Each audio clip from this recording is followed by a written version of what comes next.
Welcome to the Human Capital Innovations Podcast, your go-to source for personal, professional, and organizational growth and development. We hope you tune in often for all things people management, organizational development and change, organizational leadership, and social impact related. Maximize your personal and organizational potential with Human Capital Innovations Podcast.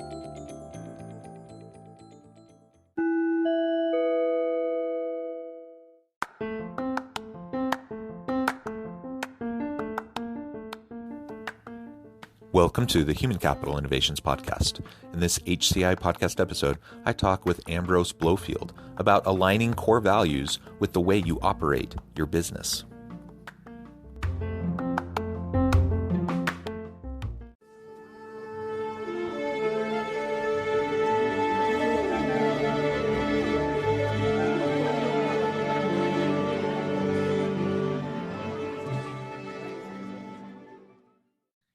Ambrose Blofield, welcome to the Human Capital Innovations Podcast. Thank you so much, Jonathan. It's a privilege to be with you. Yeah, I'm super excited to have a nice conversation. And thank you so much for waking up in the wee hours of the morning. You're joining us from Auckland, New Zealand, and I'm here in Utah in the US. I love New Zealand. We were talking a little bit about this in the pre-interview. I've been there a handful of times, and it's just such a beautiful place. Both islands are enchanting, and I just have loved my time there. So I'm a little bit jealous that you are there. And I have to say, we're 18 months into this pandemic, and New Zealand's kind of the poster child for like handling things well in terms of the impacts of everything related to COVID. It is, Jonathan, certainly in certain areas. Thank you for saying the word we, meaning small, because that's the language that New Zealanders use. So clearly you have visited this beautiful place. We had some really good political leadership in the early days to realize we're a bunch of islands in the South Pacific. If we lock down our borders early, and if we quarantine everybody coming in, and we only have residents and citizens coming home, we can limit the spread of COVID. So in 18 months, we've had something either 27 or 28 deaths total. Just right here in Utah, and we're not like a terribly populous state. We're I don't know, maybe 2 million people, 1.5 million, 2 million people in the state of Utah. And unfortunately, we just continue to have really high levels of hospitalizations, and the death toll continues to rise. So it's a sad thing. I think in the US, we haven't handled things very well.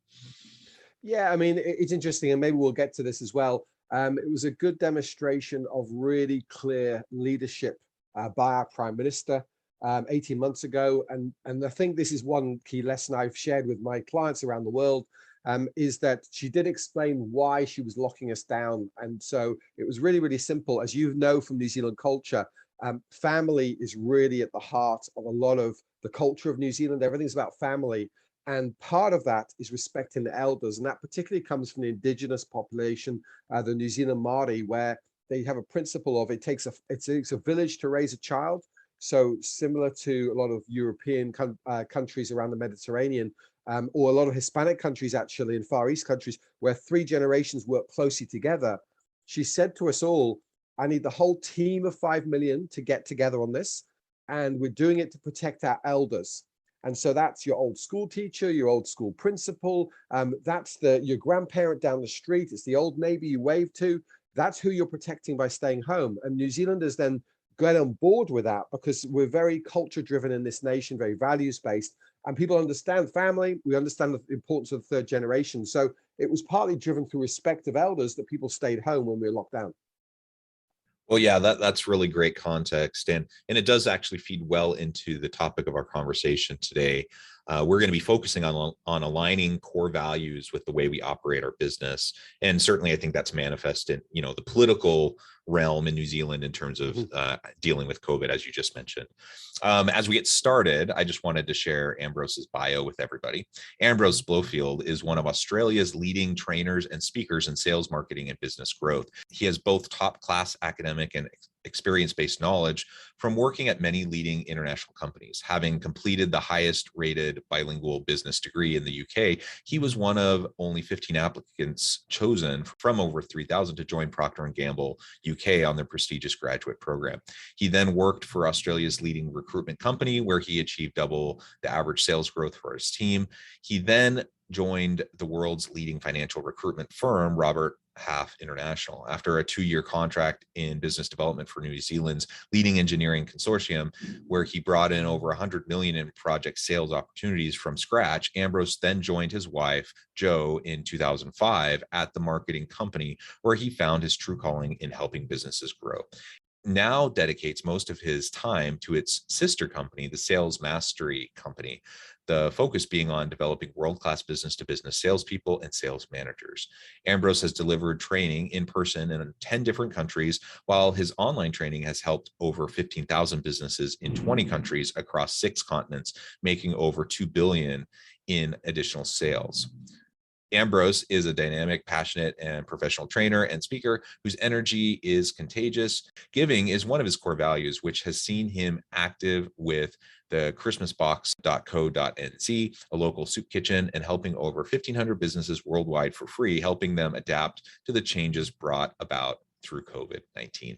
Thanks again so much for joining us. It's just a pleasure to have you. Anything else you would like to add by way of background or personal context before we launch on into the conversation? No, thank you, Jonathan. I always get embarrassed when people read out all aspects of my bio because I've adopted the Kiwi culture of humility. So I find it very difficult to hear someone talk about me in that way. Oh, well, I appreciate the humility, but it's also a tremendous background, and I appreciate you sharing your expertise with us today. Absolutely.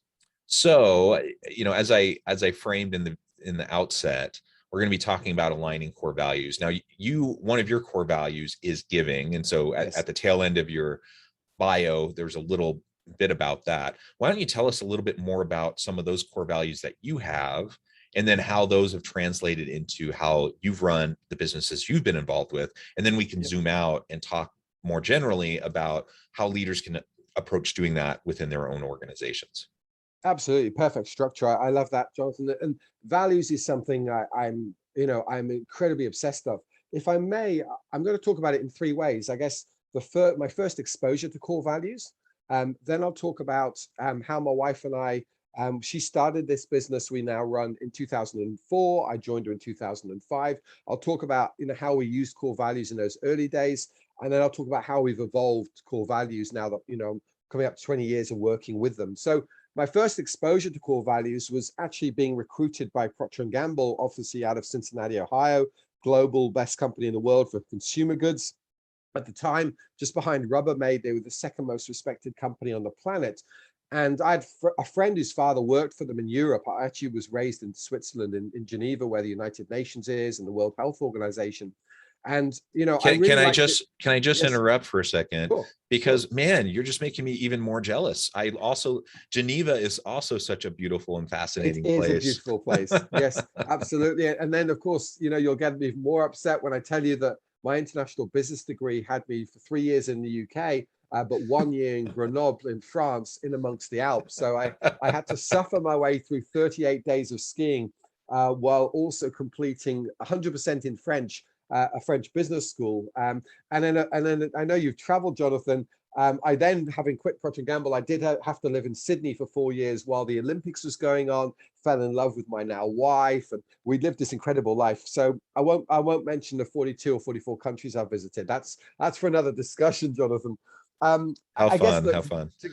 Look, and to me, and funnily enough, that is one of my core values, if they're having fun. So let's talk about it. My exposure to Procter & Gamble, what blew me away, because people like Mars, Nestle, Procter & Gamble, Unilever, Johnson & Johnson, they used to do what was referred to as the milk round. They'd go to major cities in the UK and Europe. They'd put on a presentation. And if you're a soon-to-be university graduate, you'd attend these talks. And for a couple of hours, they'd tell you how marvelous they were. Procter & Gamble stood up and said, it's all about the people. And then they proceeded to demonstrate that by talking about the training and the coaching and the investment they made in their people, not the wages. Now, I won't speak about the others that I listened to, but one of them that makes pet food and and owns Wrigley's chewing gum and Mars bars, to keep it really, really simple. Those people stood up and they said, we're all about the money. You'll join us, we'll pay you more money than anybody else, and how dare anyone else pay you more than us? In fact, if you bring us a job offer elsewhere, we will beat it. It almost sounded like a hardware store doing some sort of infomercial. And that doesn't appeal to me. To me, the people side and the people development, and that obviously I've built a business on that for nearly 20 years now, is developing people. And they had 7 core values. Now, I'm not going to read them out now because I've been gone 20 years from P&G, but the fact remains is those core values were the basis on which they recruited us. For example, we wanted to have people who could problem solve, what we now call in business critical thinking. So at the interview stage, they would ask you a competency-based question to see, could you align to their values in problem solving? They would say, Ambrose, tell me of a time when you had to solve a problem. And I might have talked about I remember backpacking through Europe when I was 17, and then my cousin and I got stuck, and we did this to overcome the problem with no money. And they went, great, so he can solve a problem. Right, tell me another time you've had an example. Oh, well, I remember studying in France for a year, and this came up, and this is what we did to solve the problem because we did a project for Renault motor vehicles. Oh, yeah, cool, got it. What else? And so what they were using the core values for was to say, if you're not aligned to these core values, you don't even join us.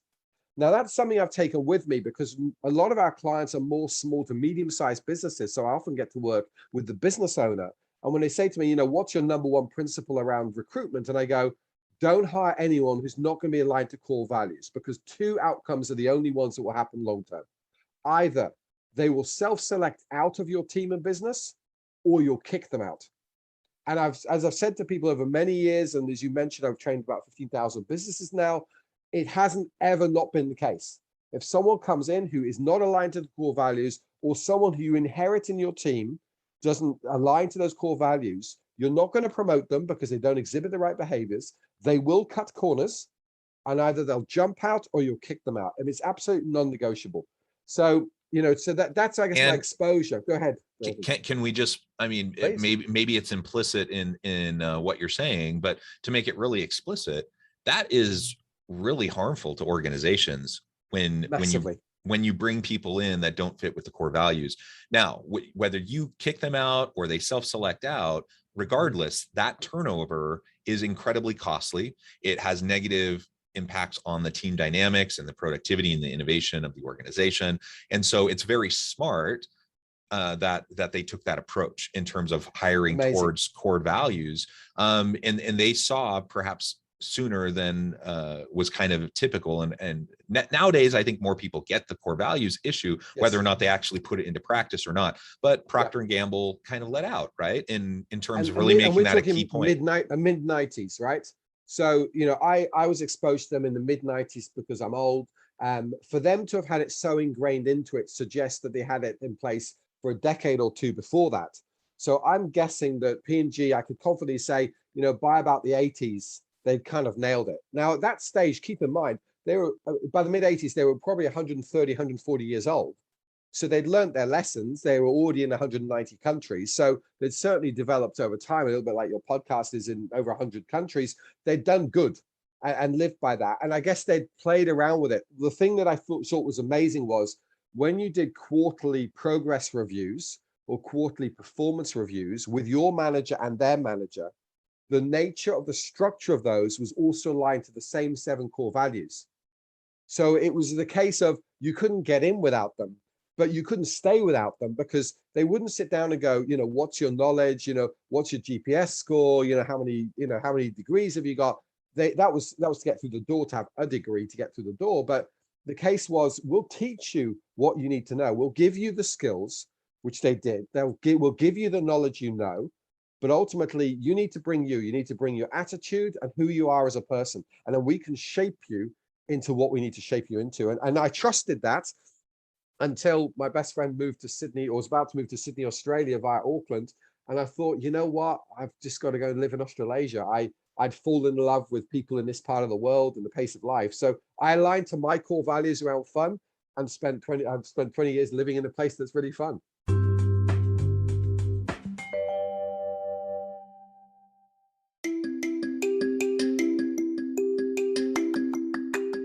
I'm excited to announce the publication of my new book from HCI Press, Bluer Than Indigo Leadership. the journey of becoming a truly remarkable leader. Early in my adult life, I learned about an Asian proverb that translates as bluer than indigo. If you think about the color indigo, it is a brilliant, deep, and vibrant blue, what some would call the bluest of blues. To have something that is bluer than indigo is rare and truly remarkable. Contrary to popular myth, there is no one-size-fits-all or cookie-cutter approach to effective leadership. There's no silver bullet, no secret sauce, no go-to model that will solve all of our problems. The truth is, great leaders have all had their unique strengths and flaws, and have all had to discover and then pave their own distinctive path in their life's journey to fulfill their leadership potential. Bluer than indigo leadership will help you discover your own path and explore those ordinary, everyday actions that will help you respond to an uncertain future and produce extraordinary results for individuals, teams, and organizations.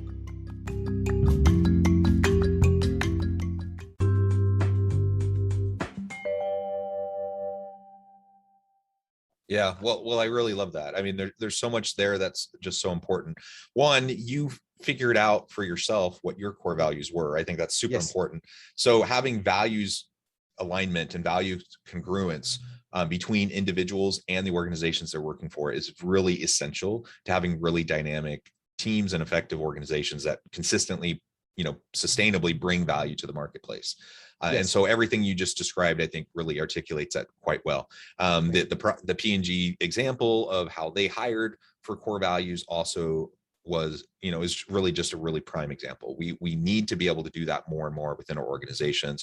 That will save us all sorts of heartache and trouble in terms of how we're leading. And it does mean we have to invest a little bit more upfront into the process, right? Because assessing values and value alignment, values congruence is not super simple. You can ask some questions that kind of get at it, but you also have to dig a little deeper. So maybe you could talk a little bit about how they went about doing that and how you've done that in some of the organizations you've been associated with. Yeah, great question, Jonathan. For me, this is actually something we teach in a sales manager program we've got. Whereas I say to people, it's just non-negotiable. If the person's not going to be aligned to core values, don't even waste the time. Even if they come with a little black book of amazing contacts that are going to help them grow, eventually you're going to clash. So I guess what I've observed and what I've used over the years is that at the interview stage, you can ask competency-based questions to find out, does this person live these behaviors? That's what you're trying to get to. We talk about core values, we say, does this person live by these principles of behaviors? Not what do they think? The problem about most interview questions is someone will say, this is our market, this is our business, what do you think about it? Or what would you do when you're here? And all you're testing is their cognitive cleverness, their thinking. And most people, if they're well educated or well researched, they can kind of get away and give you a great answer. Now, most of the times they can live to those answers, but some of the time they can't. As you said, Jonathan, if you were to lose somebody, hire someone who is wrong, the cost to the business is going to be somewhere in between 100,000 in direct costs, even if you let them go after a few months, and then probably past $1 million in indirect costs. The opportunity cost of not hiring the right person, the undermining of the culture of the team, the motivation of those around them. If you hire a wrong person, it's going to cost you $1 million, particularly if you're a larger corporate, in indirect costs minimum. And that's most of the statistics they talk about that. But again, ask the questions around when you've exhibited behavior. For us, it's giving. So what we would ask in our company is, even if they're a subcontractor, and I want to stress that, even if they're not a fully paid employee, if they're a subcontractor to us, we would ask them, so giving, we want us to exhibit. So you're not going to say giving is a core value, tell me when you give, because that's obvious. What I would say is, tell me how you spend your time, or tell me who's been a mentor in your life. We teach. So if this person doesn't understand that they've had a mentor or a great coach, then they don't understand the principle of learning. And we think we need to continuously, develop ourselves and our clients. So we'd ask them, tell me how you spend your time, and tell me a way that you've given back to your alma mater. Tell me when you've given back to your family, to your friends. Tell me what role you play. You've mentioned you've got 3 younger siblings. Tell me what role you play in their life. And by listening to their story, you'll start to realize, has this person got a giving servitude nature? Obviously Bible people talking about sort of a service-based leader or a servitude-based leader. Is that what you're looking for? And if it is, you'll hear it in what they're saying. But if they go, well, it's all about me and I lead from the front and I lead by example, if that suits your company, which I suspect the Mars Corporation, in the mid-90s, it would have suited them, then you should go down that pathway for your career. So that would be the key for me, Jonathan, at the interview stage. The other one, and I will throw this in, and I worked in recruitment, as you said, in Sydney, Australia. A very common step that a good recruiter will do is in-depth reference checking. They will speak to the people that worked with them day in, day out for 50 hours a week. What I see is a lot of large corporates, they will outsource to someone like Robert Half International or Hayes Recruitment, and they'll say, you do the reference checks. But the person that you're asking to do the reference checks has a vested interest in placing the job because they get 20,000 bucks or whatever it is for the payment. Of course, the reference check comes back good. But if that person works for you, it's your responsibility, even if the reference checks were done before you, because you need to ask these questions. Out of interest, let's take Jonathan, right? How does Jonathan perform under pressure? And they'll say, oh, he's really good. He thrives on it. And so how does he really perform? Or what's Jonathan like on a bad day? Or who does Jonathan clash with and why? And then you'll hear the truth. And it's not that you're trying to catch this person out. You just want to hear the truth and go, I can help that person join my team, or they don't belong in my team. Does that answer your question? Yeah. And just to highlight that, it's better for everybody to figure this out early, right? 100%. Now, me as the applicant, I may not feel that way if I don't get selected due to incongruence of values, but ultimately in the long run, it will be better for me because I'll be free. I'm still a free agent. I can go and I can find an organization I align better with where I'm going to succeed. I'll have a better chance of having success, being fulfilled. And ultimately, I can live a more fulfilled, happy life and have a more productive career if I'm aligned with the organization I'm working with. So it's better for me as the applicant. It's certainly better for the organization. And really, we're doing people a favor when we are clear-eyed about these core values and what we want to put forward as kind of our foundational approach to how we do business. Definitely, Jonathan. I'm pleased you picked up on that. I think a lot of managers, they want to do good. They want to be ethical. They want to be fair to everybody. Well, not everyone's going to be fair to your company. Those that are not aligned to your core values will not be fair in return. I think there's also a human need, particularly for managers and leaders who are raised in a household with lots of strong values. They would think, oh, I'm going to do them good. I could really help them. If they joined our team, I could really help them. Or worse still, we can fix them.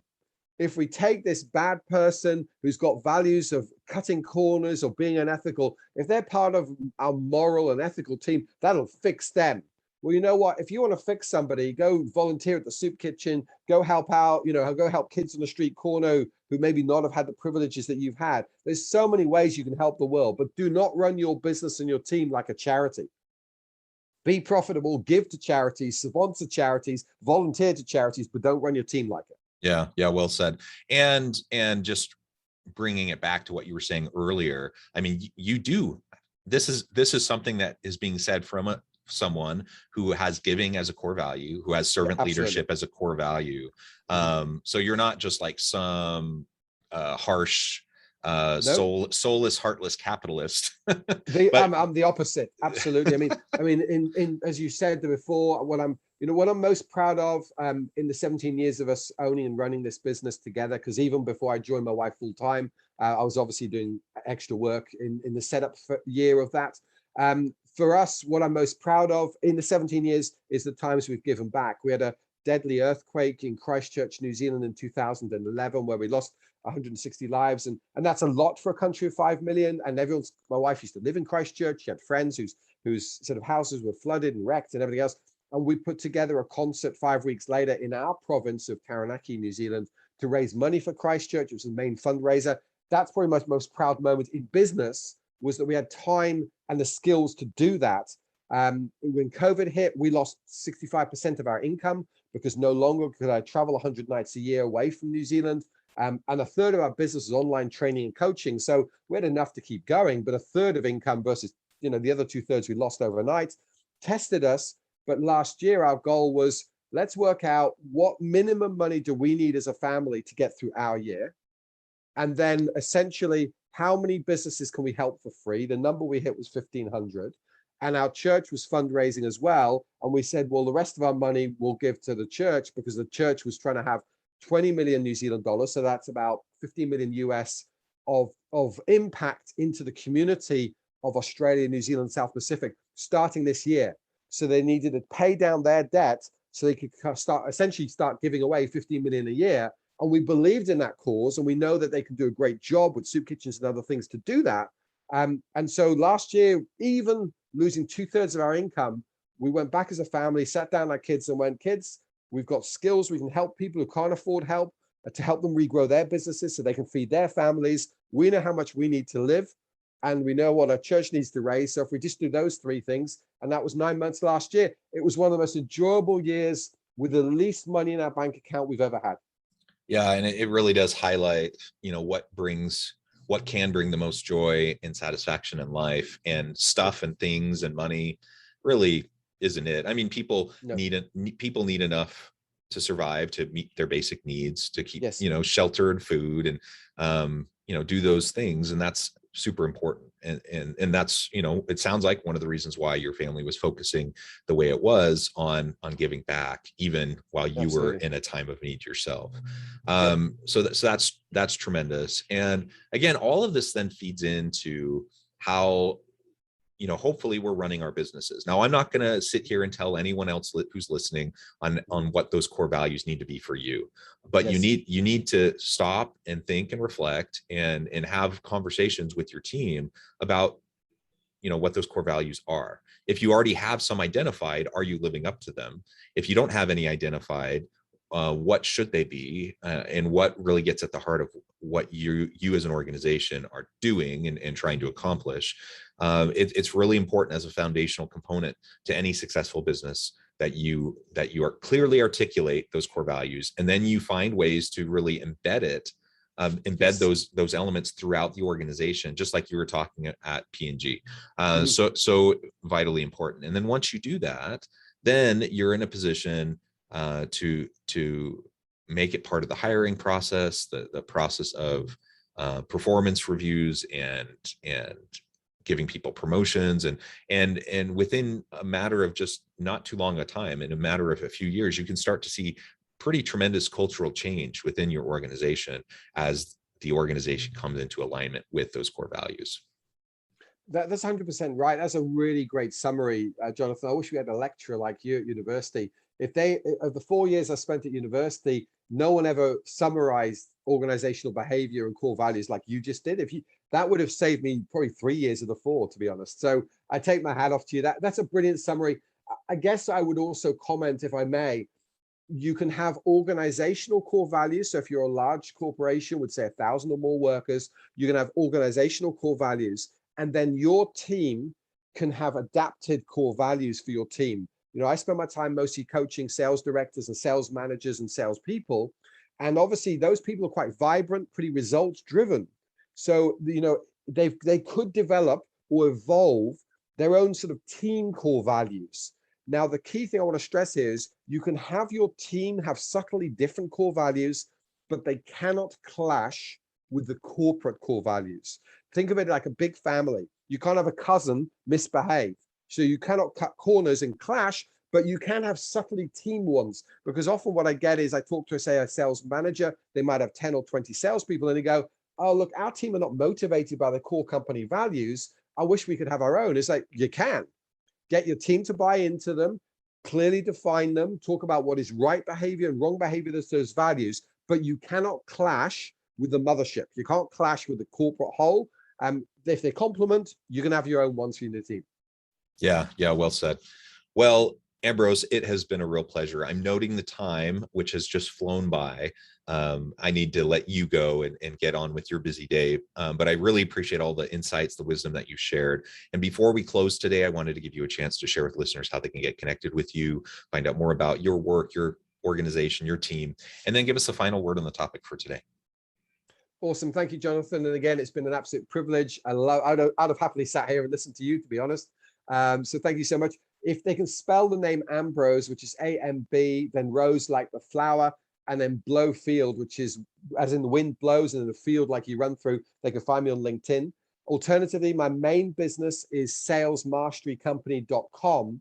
And if people go into the free stuff, so if you go to salesmastery.com into the free stuff, there's some downloadable tools there for leadership. And I'm inspired by this, and giving is a core value. What I'm going to do, Jonathan, is I'll create a free tool in there about values and how you can actually create a short list and discuss it with your team. So I'll create a download there for people to get access to it. And in that way, we can give away and help people grow and be great leaders and great managers and build great prosperity around the world. Wonderful. Beautiful. Thank you so much, Ambrose. It has been a pleasure. I appreciate everything that you shared. I encourage listeners to reach out, to get connected, find out more about what Ambrose and his team can do for you. And as always, I hope everyone can stay healthy and safe, that you can find meaning and purpose at work each and every day. And I hope you all have a great week.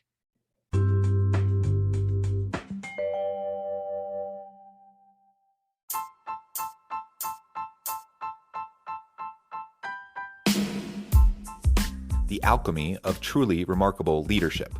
Ordinary, everyday actions that produce extraordinary results. Consider how the nature of work has shifted over the past 50 years. With increased globalization, rapid technological advancement, and the shift in economic composition, the average job of today looks very different than the average job of 50 years ago. What will the jobs and organizations of tomorrow look like? Moreover, what does this all mean for organizational leaders? What are the core competencies and capabilities of organizations and their leadership that are prepared for continued disruption and geopolitical and socioeconomic shifts? Regardless of what the future holds, increasingly, leaders need to be socially minded, data-driven, decisive, champions of talent, and disruptors of the traditional notions of leadership, teams, organizations, and work. The alchemy of truly remarkable leadership will help you to explore your own leadership competencies and capabilities and consider ways to apply and implement them into your workplace and personal life.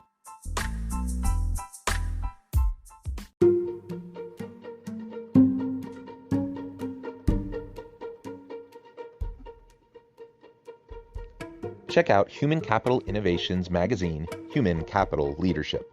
Human Capital Leadership is a free, interactive e-magazine with the mission to help individuals, leaders, and organizations find innovative approaches to maximize their human capital potential. We publish issues quarterly in August, November, February, and May. Take a look at the latest issue and let us know what you think.